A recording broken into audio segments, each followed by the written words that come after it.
Hello, I'm Craig Constantine. Welcome to the Movers Mindset Podcast, where I talk with movement enthusiasts to learn who they are, what they do, and why they do it. My guest today is Chris Garay. Welcome, Chris. How are you? Good. Thanks for having me. Thanks for. I'm glad it worked out this time. We had a miss. We had a yes. Back in January. So I'm just excited Yeah. that I managed to remember to get back, and that you took the what I always call the generous leap to push the button to jump on these strange calls with this weird person who asks all these odd questions. Yeah, Um, absolutely. we had a great time. We were talking and talking. I'm like, we should probably press record. I have been in like the last couple of weeks, I've been thinking and writing a little bit for other projects around this idea of discipline. I have a post-it note, which some people will know, stuck to my monitor. It's the only note stuck to my monitor. And it says, there are no Mhm. miracles. There is only discipline. I'm going to say I'm a big believer in discipline in the sense of like, I Yeah, believe in gravity. It's like, sure. what could it be to not have discipline? And I often find myself wondering, am I disciplined, like, or am I stubborn? Like sometimes I feel like what Yeah. I think of as disciplined is I really should just give up on that thing and move on. So I was hmm thinking, as someone, like, quick read on you from lurking on the internet a little bit. You're, to me, you look like you're pretty darn disciplined because you're clearly running a physical gym. So that requires hmm discipline for all kinds of things that don't involve, like, there's lots of stuff happens behind the scenes, right? That all has to get done. Right. But also just looking at your physical capabilities, like in calisthenics and handstands, you strike me as Yeah. somebody who must have a lot of discipline. So we talked like, let's start there. So I think I'm curious about, like, what does discipline mean for you, and how does that really factor into what you do? And then you also have the benefit of maybe talking about what you see your clients doing with discipline or not Sure. doing. Yeah, absolutely. As I mentioned just briefly right before we started recording, to me, discipline and the idea of willpower can kind of get thrown around in a way that almost has this like religious zeal to it that, like no matter what you do in life, you need more of this. And you're like, Yeah. there's almost like a morality around it. Like you're like a bad person if you don't have these things. And the way I was, trying to phrase it, I think sometimes if you can set up like low friction environments in a way that you can just like start an activity or start a Mm. task or have like the least amount of effort required to start something and then build momentum over time. That's one thing I definitely see with my clients that, once they get into a routine and like are building these habits that I don't really get the impression that it requires a ton of discipline or willpower for them if it's something that they're used to doing, something that they enjoy doing. For sure, like enjoyment and fun is a large part of that. And for myself, I think that's why I sometimes don't always think of like my training as something that requires discipline because I Mm. enjoy it a lot. I have a space that I've been fortunate to create that I like spending time in. And then the joke I mentioned to you is the thing that for me that requires discipline is like doing my taxes and Right. doing all the Paying the administrative and bills. logistical things. Yeah. 100%. But I totally get it, and especially for starting something new, or if it's something that is not enjoyable for you, which if there's like a struggle involved, then those things tend to be a little bit more frustrating. Mm.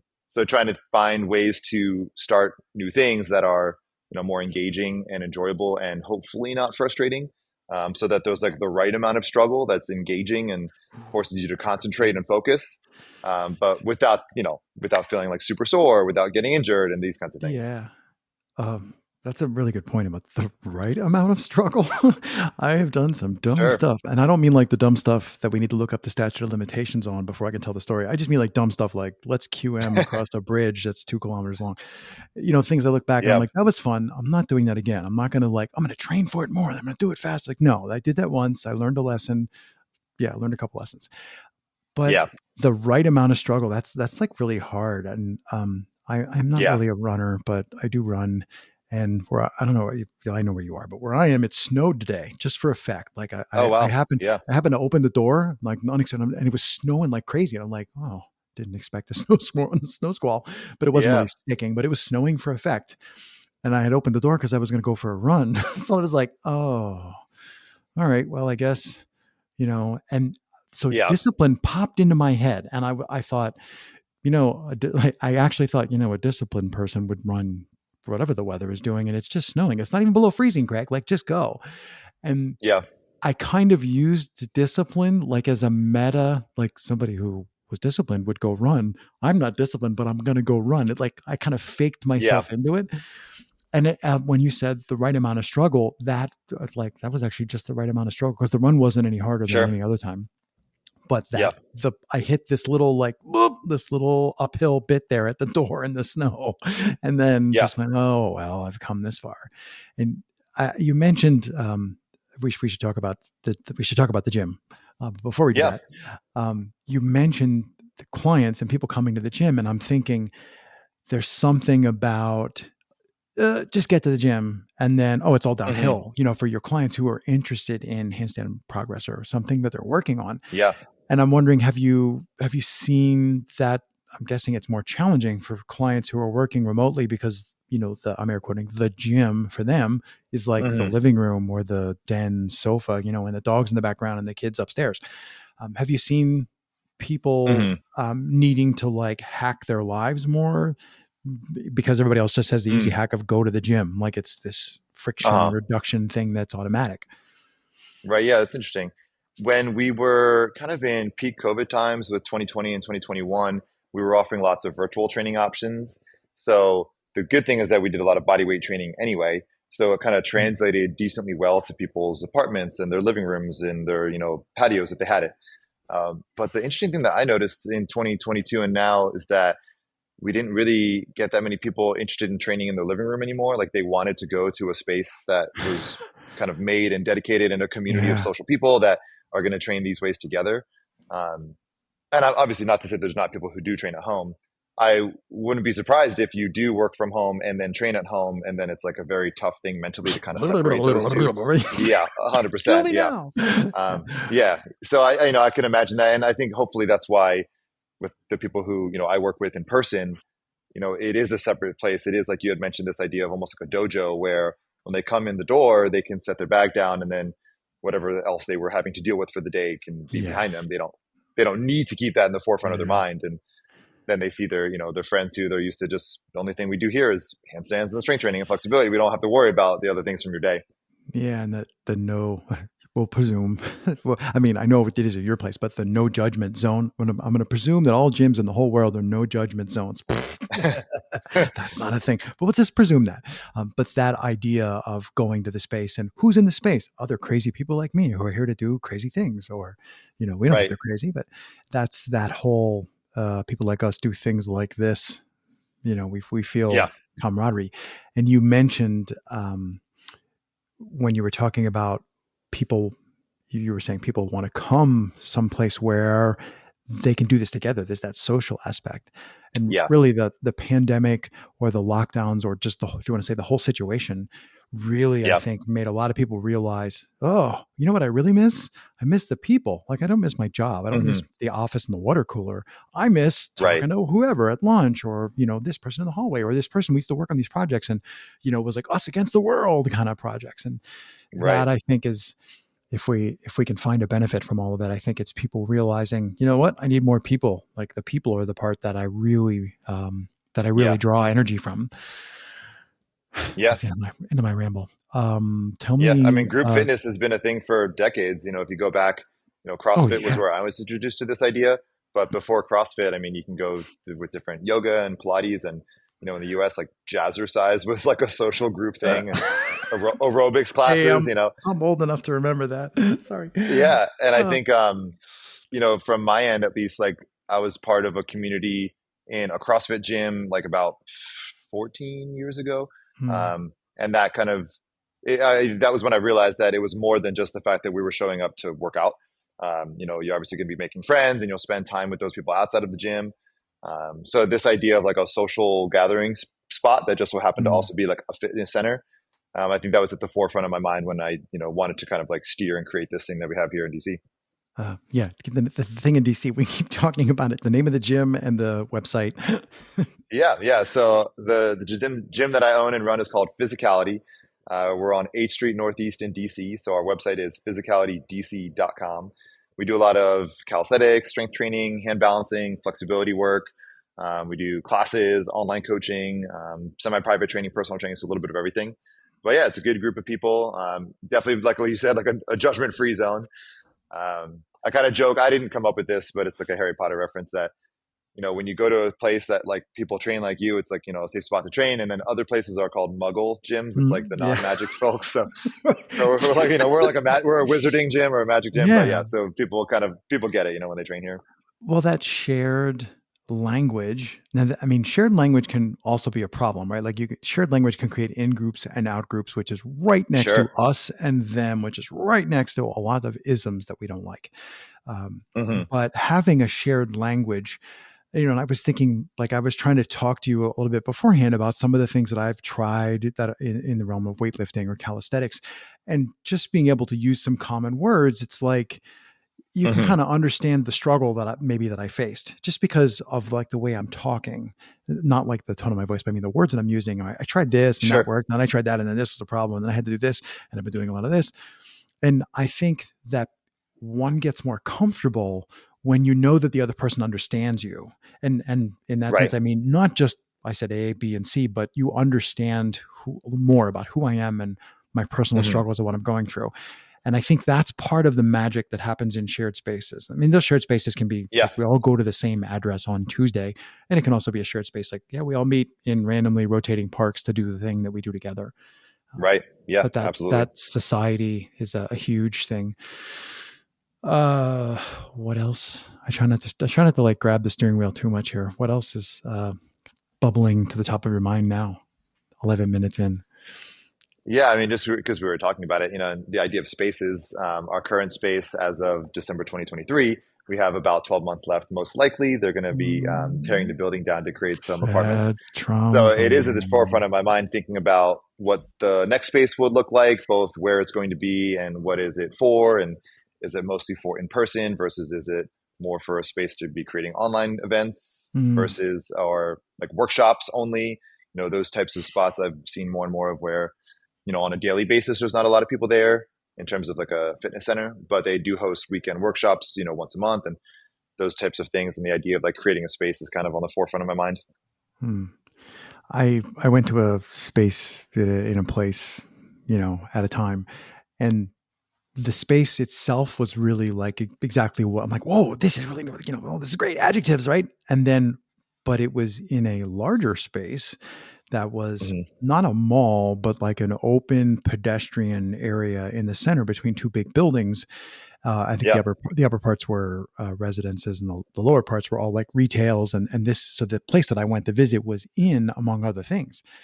Yeah. And I mean, it was, it actually took me a couple minutes to really go, wait, this is really nice, because we were all in the space doing the thing. And then it was like, okay, we get Hmm. a break. And then we all just like walked outside, and there were Yeah. places to sit and lounge. And I was like, oh, this is a whole nother level to Yeah. creating space for people. Was like, yes, there's a space for like the people like us who do the thing, but then we're not just these weirdos from everybody else's point of view. We're also embedded in, and we're Hmm. intimately part of that larger culture.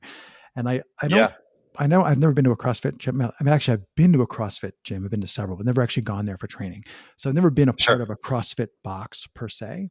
But Hmm. sometimes I worry that the great little gyms can be too much of a closed bubble. And I wonder if Hmm. beyond weightlifting type gyms, but like people who are interested in movement, me, you, people listening, if maybe we should Yeah. focus more than we currently do on how does our space literally tie into the spaces around it, which just makes it Right. harder. I know, I'm sorry, but that was something I was thinking Yeah. about. Yeah. Yeah. I think it's a good point. I mean, in my years, coaching and now running a business, I think I've found that there's certain like individuals whose personality types lend well to business ownership. And Mm. then there's other individuals whose personality lends well to coaching movement. And that Venn diagram has a very small overlapping circle in the middle. So it can be tricky, obviously, if someone likes coaching parkour or likes coaching, whatever other discipline movement wise it might be. Then parlaying that into like a brick and mortar facility is obviously a whole nother skill set and Yeah. pool of resources. Um, and then you can layer that if it's in the suburbs and the city, trying to integrate other spaces. I mean, I've always had the idea of like kind of an indoor outdoor model, and then just actually putting that into reality is an uphill battle both in Yeah. a city and just in general too. Hey, I want to knock your wall out and put a garage door in. Landlord's like, next, Yeah, Lacey. right, 100%. Yeah. Yeah. And I think, the CrossFit model from ever back in the day was, the bare bones in terms of the physical space. And then you just kind of fill it with both people and the way they trained. Um, and I think that's interesting because like over the years, at least from what I've seen, it's kind of gone more towards not necessarily high end, but, the spaces themselves, the equipment themselves, the coaching and so on, the movements hopefully are trending in a more like qualitative direction. Hmm. Whereas, the first CrossFit gym I trained in was like literally just drywall, the concrete Yeah. floor, the ceiling was untreated and then there was like barbells and plates and that was Yeah. about We it. can lock the door so nobody steals our stuff. That was the Yeah. feature. Yeah. Um, yeah, there's an eternal, and a struggle is too strong a word. There's an eternal, opposite polarization between, Hmm. somebody saying, I want to make a space, but that costs money. Like there's a landlord or I got a Yeah. mortgage or whatever. And then, everybody's like, okay, let's all go to the thing. Everybody has like a $5 bill. And you're like, guys, this is like 2 orders of magnitude short. Yeah. And there's Right. always Right. this pull between how do we do the thing we love so much. Um, and I think my takeaway from that, over all the years has just been when I stumble or find a place like that where somebody has managed to make it work, I'm like, I make a point of like off to the side, quite like, dude, this place is really nice. Thank you so much for whatever it is you did. I don't know how you Sure. sold your soul, because that's really special. And I don't know that people don't appreciate it. I just think it's worth saying like, hey, Chris, like Yeah. serious congrats for running a physical space in DC. Like, whoa, that's not easy. Yeah. Um, Yeah. just because property prices are so expensive, I didn't mean like any political Right. reasons, but Of just like course. DC is not, oh, yeah, everything's cheap. Right. Yeah. Yeah. And, being on like a main street and so on too. Yeah. Yeah. I'm wondering if you're feeling like we're going to say the opportunity to build a new physical space. Does that also give you the opportunity to reinvent what you guys, I know you were talking about, like, is it for Hmm. courses? Is it for online? But like in terms of the content, are you feeling like you may want to also reimagine, no, we want to do Hmm. more Olympic style lifting, or we really want to lean into calisthenics and hand balancing? Are you also feeling like not only could we Hmm. going to move, but we could reimagine what it is that we're trying to share with the world? Sure. Yeah. I mean, that question's always like kind of like the forefront of my mind. I think to some regard, like I kind of think of it like if I'm the one that's going to be doing it, then it has to be some sort of like genuine expression of my own interests and Mm, practice and, desires to coach people. Like if I'm just like chasing what I think the market is, that might not work well for me and as, an enjoyment level anyway.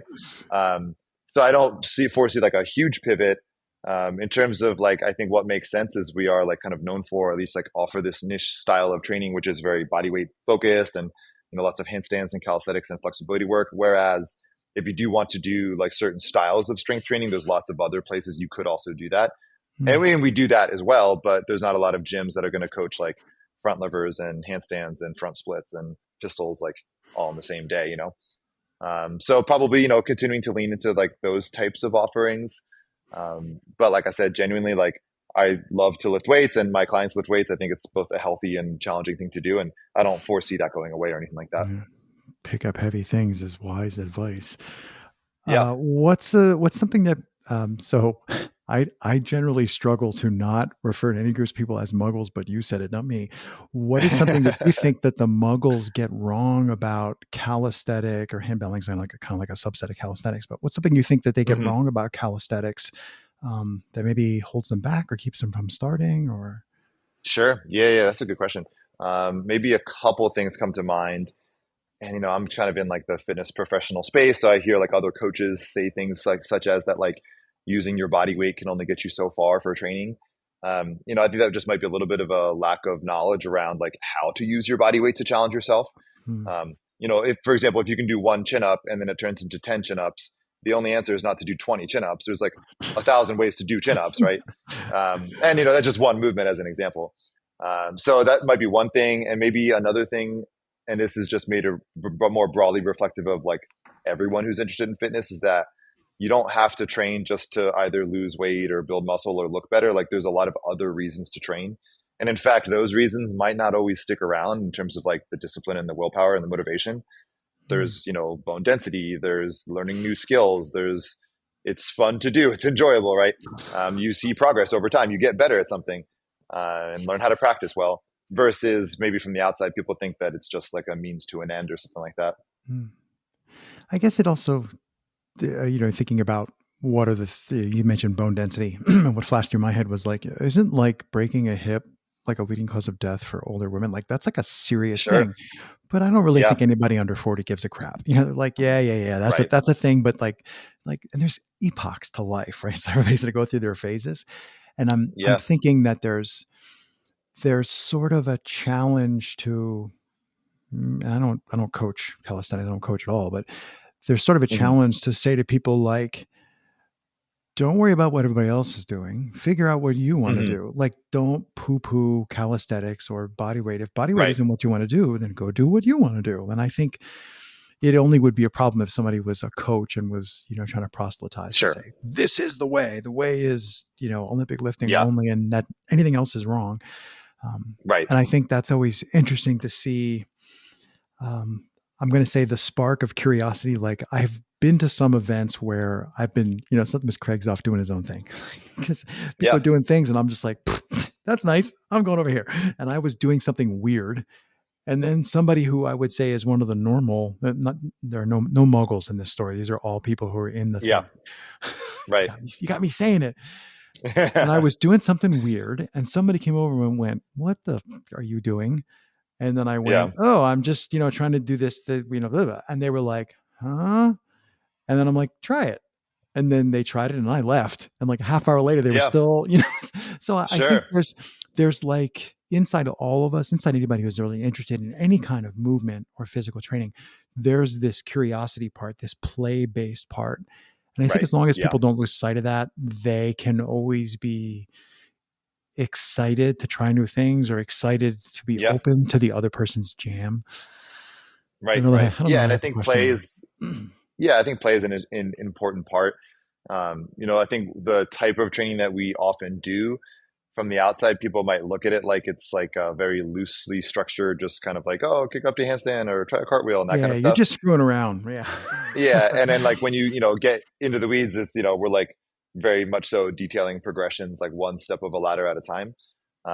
And then that's also maybe an important part is that like we're an adults only facility, even though we do a style of training that most people often associate with children, with gymnastics and so on. Mm, We don't do artistic gymnastics. We don't have like a spring floor. We don't really teach, tumbling or acrobatics in that way.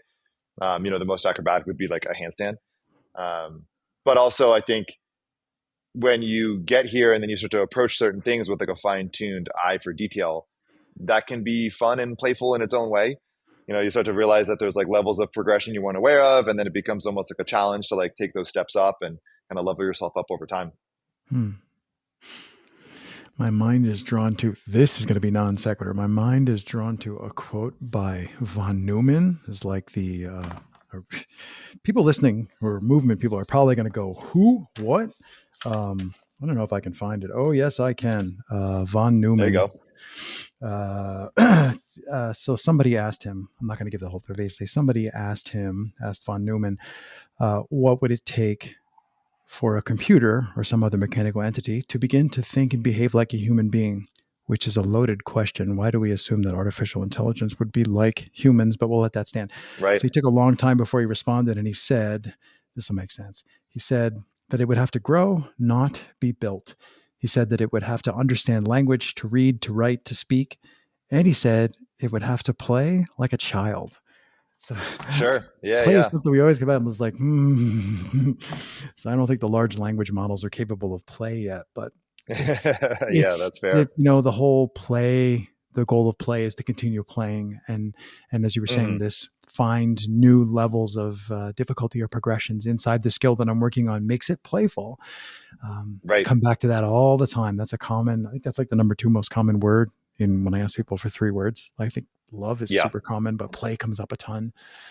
Yeah. It's just Yeah. that left into my head because I'm just like, there's a lot about play. And anytime I hear people talk about play, I always think that's a good sign. Yeah. Somebody And teaching even others. just, training with other people often leads to things that would otherwise maybe be solitary and maybe even boring. It Mm, turns those into more playful moments. Like, if when we're in a shared space together and we're like doing like a stretch or a flexibility drill and you can partner up and you can actually like help someone with that half of their drill. And those types of moments don't need to be, always the most planned out in advance or prepared, but again, just, putting good people with like-minded interests in the same space tend to, form a social community, which is awesome. That's what we're here Yeah. for.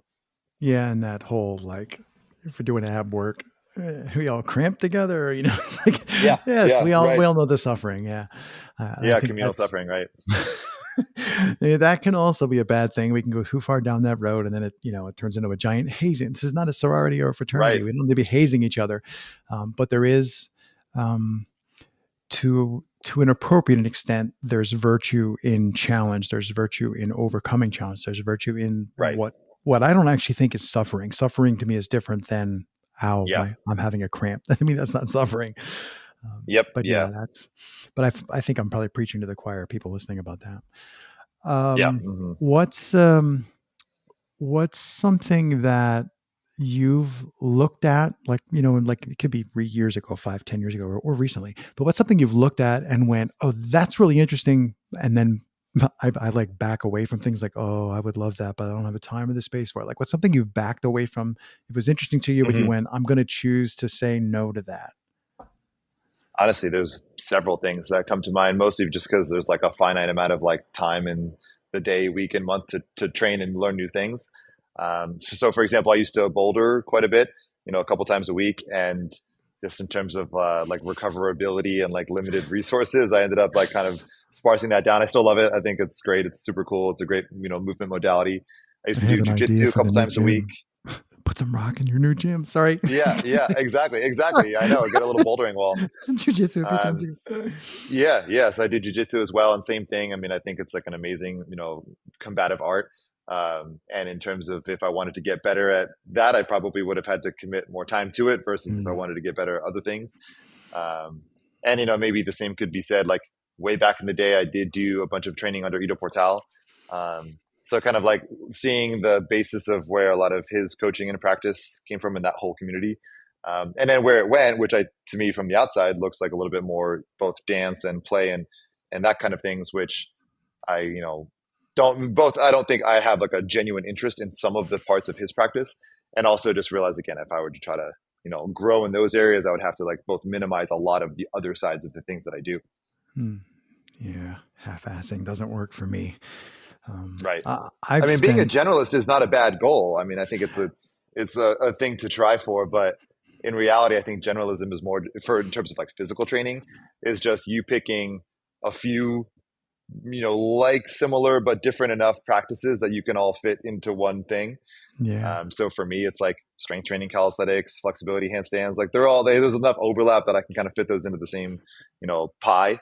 But then, I try to cram in too many other things and then I just don't get better at anything over time. Yeah. Yeah. If you don't learn how to say no, for everything that you say yes to, you're saying no to an unknown number of things later. And it took me a long Sure. time to really put that lesson in my DNA. But now I'm like, people ask me something and I'm like, I'm trying to think of a reason to say yes to, because by default I say no to everything. Because Yeah. otherwise Right. I Right. wind up with like this crazy pile of, and then I'm not able to, aside from it's not fun, I'm not able to actually be present. So a lot of times Yeah. people ask me for things and I would love to help them. Maybe it's a technical question or something like around podcasting. And a lot of times I have to say no, because if I say yes, I know I won't be able to do a good job. Like I won't be able to give you more than 30 Right. seconds and half of my attention. And it's just Yeah. like, yeah, 50,000 years from now, nobody's going to Yeah. miss me. So it's okay if they miss me today. It's just let things be. But again, back to the whole epochs of life, that Right. there is a time where one should be trying to carve one's path through the universe. That's a Yeah. thing that you need to do. Don't skip that. Yeah. Yeah. Yeah. And right. Trying new things is obviously a very, good thing to do over time. And, maybe there's a point in everyone's life that you should say yes to a lot of wide variety of things just to be exposed to it and meet new people Yeah. and try it. And then if you do have like an interest in getting better, or you have like a lot of other things that take up your time, like an adult with a job and relationship and this and that. Or family, like a lot of some people, Yeah. some people have to choose, like, oh, well, because Right. of our job opportunities or where our family is, we're going to have to choose. Are we going to work or are we going to have a family? If we're going to have a family, then we can't have all these hobbies. I Right. really Yeah. admire is not quite the right word, but I'm not quite the right word, but I'm really impressed by people who make a clear choice, whichever direction they choose, family or Sure. not. Yeah. I always admired decisiveness, or like, you know, when people are like, okay, I tried Yeah. this, I tried that, and I'm going to pick. Oh, go you. Like, because sometimes I have trouble doing that. Yeah. Hmm. What else are we just watching our time tick by? I can just Yeah. say, and of course, the final question: 3 words to describe your practice. Yeah. Yeah. I was thinking just because I did see this, as one of the prompts, and I think there's maybe four. So deep intentional practice, I think would be the main three. But as we were talking about, I think it would have to be an element of fun or play or an enjoyment in there.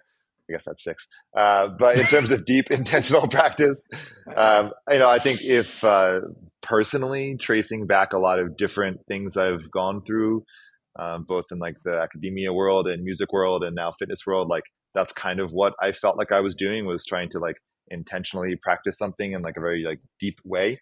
Um, and then that's kind of what I've tried to form as a community of people here, is like when we show up, we like know that the thing is to try to like get better at something via practicing intentionally. Um, but yeah, if it's not fun, you're probably not going to stick around and keep going. And that even honestly goes back to the discipline and willpower. Like if you constantly have to overcome something just to start, then you probably won't start. So if Mm, it's enjoyable and there's momentum there, that can be, very helpful over time. terrific. It's just kind of like my call sign. Chris, it was a delight to get a chance to chat with you. I hope this is not the last time our paths cross. I really appreciate you taking the time. Thank you so much. Yeah, thank you. And thanks everyone for listening. And again, if you're interested, if you're in DC, physicality, we're at physicalitydc.com and we're up on 8th Street Northeast here in DC. Thanks again.